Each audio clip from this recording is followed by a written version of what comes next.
भिंगार शहरातून जाणाऱ्या राष्ट्रीय महामार्ग क्रमांक 61च्या दुरावस्थेमुळे अनेक लहान मोठे अपघात घडत असून पावसाळ्यात यामध्ये आणखी भर पडून नागरिकांना मोठा त्रास सहन करावा लागत आहे। या प्रश्नी भिंगार राष्ट्रवादी युवक काँग्रेसच्या शिष्टमंडळाने आमदार संग्राम जगताप यांच्या मार्गदर्शनाखाली रेल्वे स्टेशन रोड येथील राष्ट्रीय महामार्ग कार्यालयास भेट देऊन सदर रस्त्याची दुरुस्ती करण्याचे आणि नवीन रस्त्याचे काम हाती घेण्याच्या मागणीचे निवेदन उपविभागीय अभियंता दीना तारडे यांना देण्यात आले।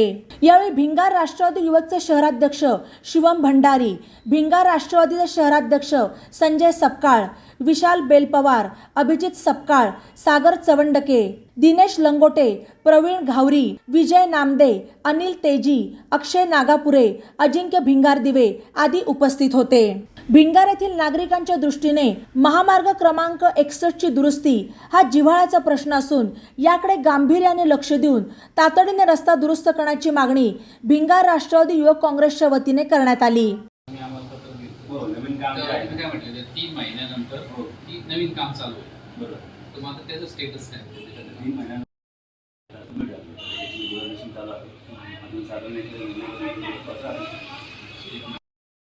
बातम्यांसाठी ई नवा मराठा यूट्यूब चॅनलला सबस्क्राईब करा आणि बेल आयकॉनवर प्रेस करा।